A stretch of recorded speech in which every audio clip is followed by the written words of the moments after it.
magpasya upang makamtan natin layunin at hangarin.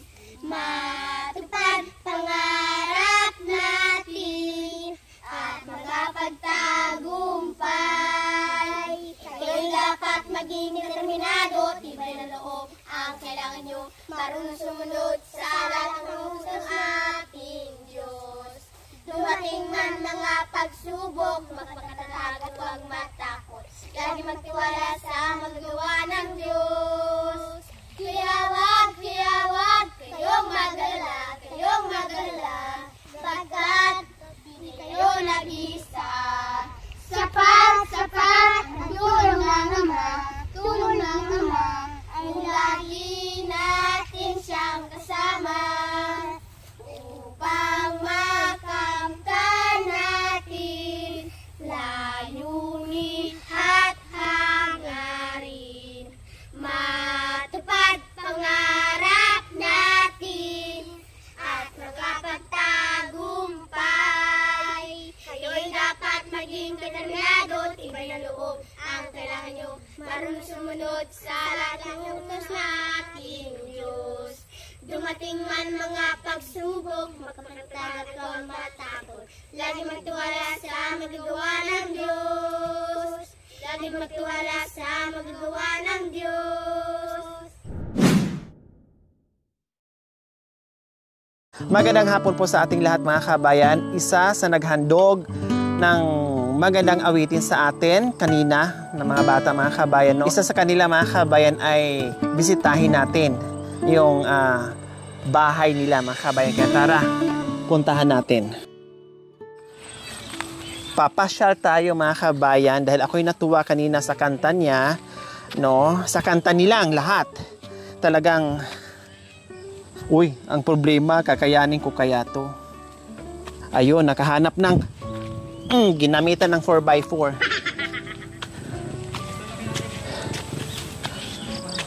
Ito pala ang bahay ng mga kabayan. Nandito pala sa itaas.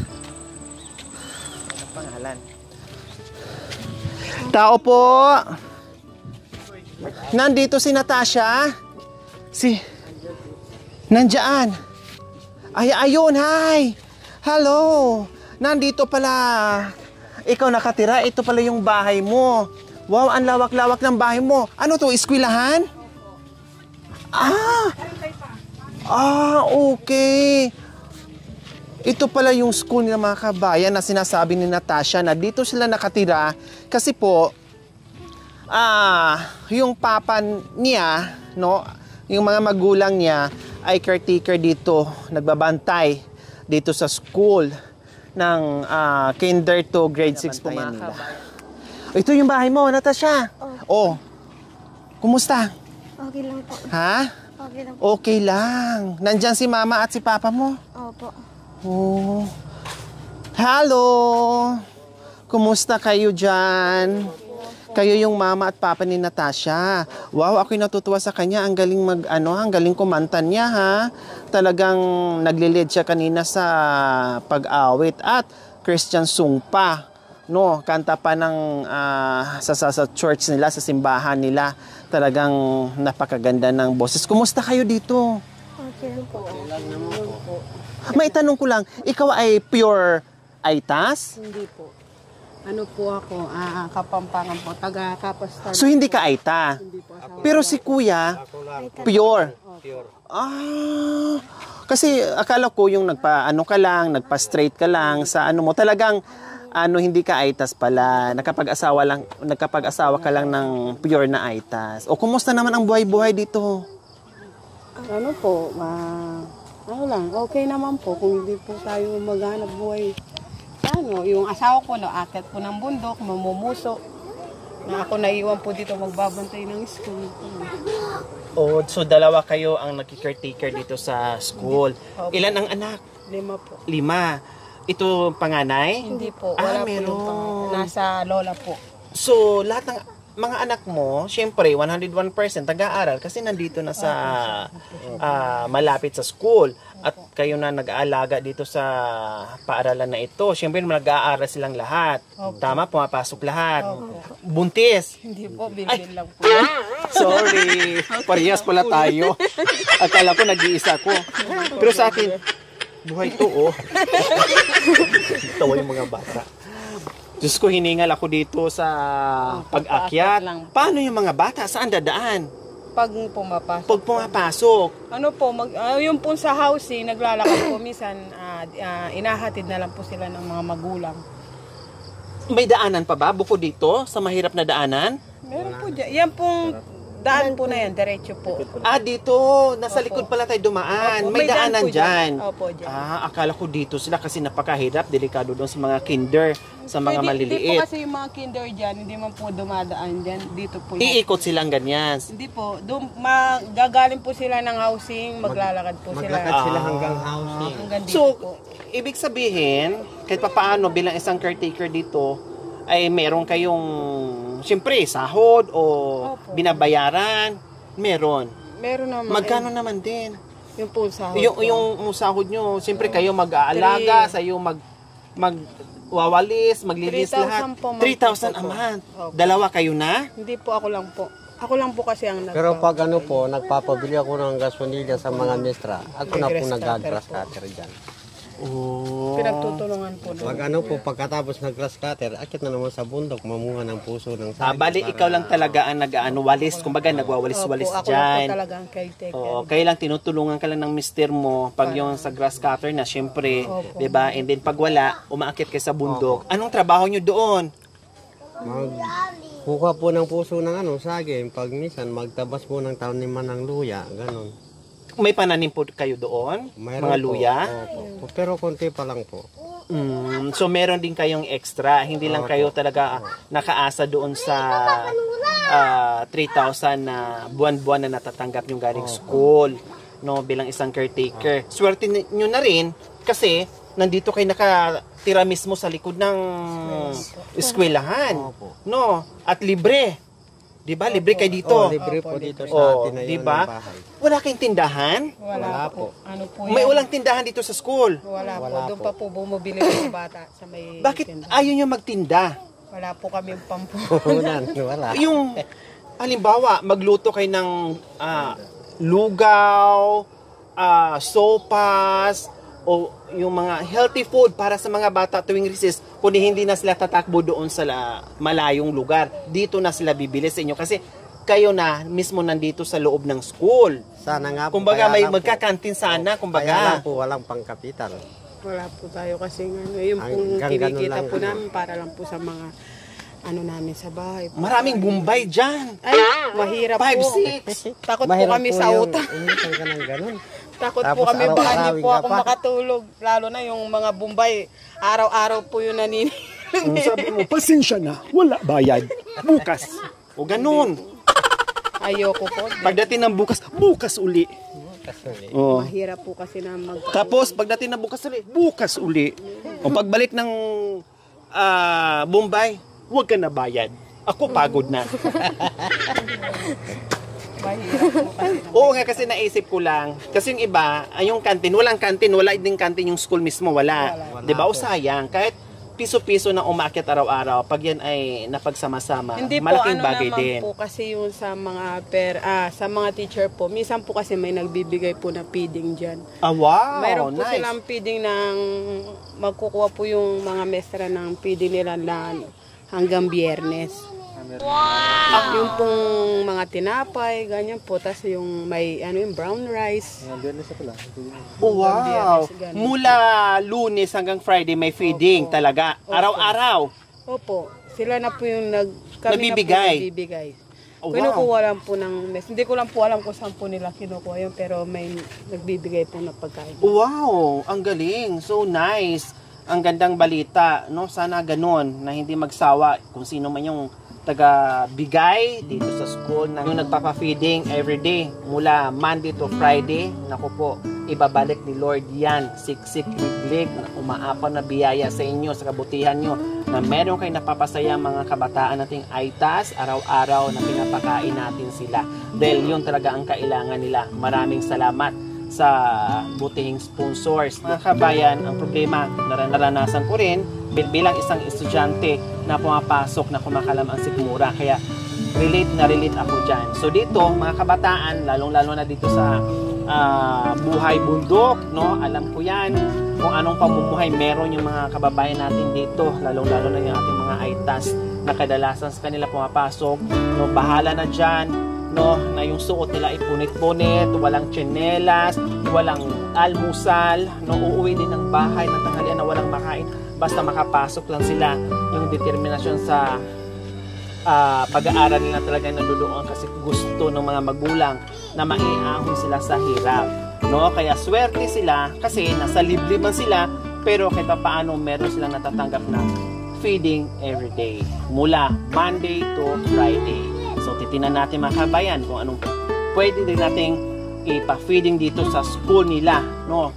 Na makapagbigay din tayo doon sa mga ganyan. Okay, sige mga kabayan, dahil napakasipag din ng mga magulang ni Natasha, and then si Natasha ay mabait na bata din, no? At talagang ang galing-galing kumanta. Ngayon, bigyan din natin siya ng no? Para lalong ganahan yung bata, no? Matutuwa din sa atin, okay? Kaya pala hindi na kailangan pala mag kasi hindi rin mabibenta kasi may feeding. Malulugi din. Po, tsaka po kasi ito Yung lilipat din po kasi. ililipat. Lilipat po dun sa Na semento na. ginagawa na po.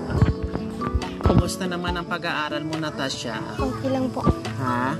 Okay lang? Hindi ka nahihirapan? Minsan po. Minsan. Anong subject na nahihirapan ka? English po. English. Bakit? Kasi po, hindi ko po alam yung English. Medyo mahina kayo sa English. Pero yung iba, okay naman. Matutunan mo lang yan unti-unti. Hindi naman kailangan talagang magaling mag-English. Basta maintindihan mo lang, no? Sapat na yon, no? Huwag sipin mo na lang na lahat ng subject ay kaya mo, no, Natasha? At ano ba ang gusto mo kunin sa paglaki mo? Teacher po. Teacher. O bakit teacher?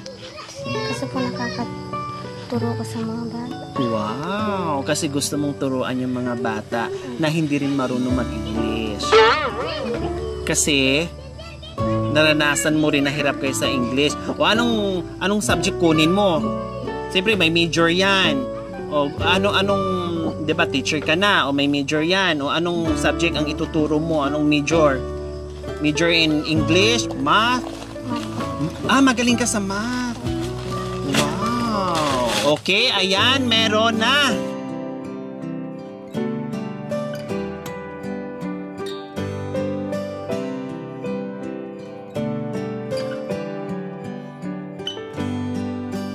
Bigay ko na kay mama ha, para pambili ng masarap na ulam. Ano yan, Ate Michelle? Ano po? Sitaw po. Pakukulo ko. Sitaw! Bakit ang mura-mura pa? Kinuha mo na. Marami po kumukuha. Naunahan po kami. Pananim nyo? Opo dyan. Ano po, tubo-tubo lang po dyan. Diyos ko, akala ko kung ano. Sitaw pala, ihahaba at lalaki pa ito. Hindi po, Inunahan mo ganito na. Kumbaga, una-unahan kayo dyan. Opo. At saka ganito lang po talaga yung laki. Tataba lang po ng konti. Pero kung ako sa'yo, para hindi na kayo mag-uunahan dyan, mas maganda unahan mo, bunutin mo na yung pinakapuno. Ilipat mo dito sa harapan ng bahay mo para hindi ka maunahan. O tapos, ano ba, yan po ang magiging ulam nyo sana ngayon. Opo, Anong sahog? sardinas po. May sardinas na kayo nabili. Meron po kami dyan. Meron, tapos ilang piraso lang yan? Hindi po, dadagdagan pa po ng mga ano, yung kanap po kami ng papaya. Yun. Sa bagay, kung anong mga dahon-dahon dyan na pwedeng igulay, pwede naman igisa doon sa sardinas, ang sarap na. O, diba? Okay, sige. O, ano ngayon, Natasha? Yung masaya ka ba sa natanggap mo ngayong biyaya? O, bakit masaya ikaw? Kasi po, malaking bagay na po ito. Tsaka malaking tulong po sa amin ito. Na nabigyan po kami ng kahit ganito, malaking bagay na po ito sa amin. Ayan, walang anuman. Ate Michelle. O kayo kuya, masaya? Opo. Masaya na po kami kasi biglaan po ito na pagdating po ninyo na hindi po namin expect na may bibigyan po kami ng ganitong halaga, bigas at groceries at itlog. Malaking bagay na po ito sa amin. Sana po kayo tuloy-tuloy pa po ang pagtulong ninyo sa mga gaya namin walang hanap buhay. Malaking tulong po sa amin to. Ayan, walang anuman, Kuya Albert. Sana po tuloy-tuloy po yung pagtulong nyo. Kahit saan man po saan lugar. Sana po gabayan po kayo ng Diyos sa Thank you pagtulong po. po ninyo. Thank you po, Kuya Albert, sa mensahe nyo.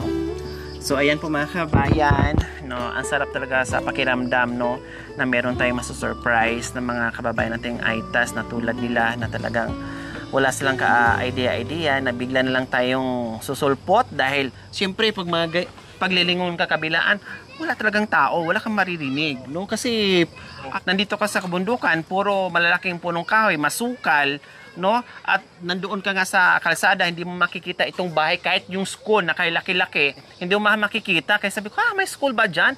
Wala naman akong nakikita. Nung umakyat ako, ayun, nakita ko. Okay, maraming salamat po sa walang sawang pagmamahal. Sir Romeo and Ma'am Linda Octavo from Portsmouth, Virginia, USA. Maraming salamat po sa inyong ginito ang puso. Nawa ipagpalain po tayo ng Panginoong Diyos araw-araw. Nawa ibigyan po tayo ng kalakasan ng katawan sa araw-araw. Nawa ibigyan po tayo ng mahabang buhay. Pang sa ganun, marami pa tayong matulungan na hindi lang sila. O masaya, ang ganda na ng ngiti mo, Natasha. O ano bang iba pang kanta na pwede mong ihandog sa akin bago ako bababa sa bundok na ito? O, dalangin sa Ama. Kung ito, alay ko sa'yo, o aking Ama. Pakinggan mo ako, dalangin ko sa'yo, ako'y ingatan mo, dito sa mundo. Napakagulo, magulo, sa lungkot at ligaya, kung ikaw ang kasama, mananatili pa. Sa banal na iglesia, sa aking manay dumating, pagsubok suriranin, hindi lilisanin. Iglesia ni Kristo, mamahalin. O aking Ama, sa'yo'y aking dalangin, huwag sana akong tiisin. Kundi ko na alam ang aking gagawin, ako sana'y haluin iyong dinggin. Kung itong buhay ay bawiin na, pakiusap ko lang. O aking Ama, kunin mo sana nasa loob na iglesia upang makaasa. Ako'y may buhay na walang hanggan. O aking Ama, sa'yo'y aking dalangin, huwag sana akong tiisin. Kundi ko na alam ang aking gagawin, ako sana'y haluin iyong dinggin. Ayan. Thank you, Natasha. Huwag kalimutan yung pag-aaral. Ipagpatuloy ang pag-aaral, ha? Okay. Bye!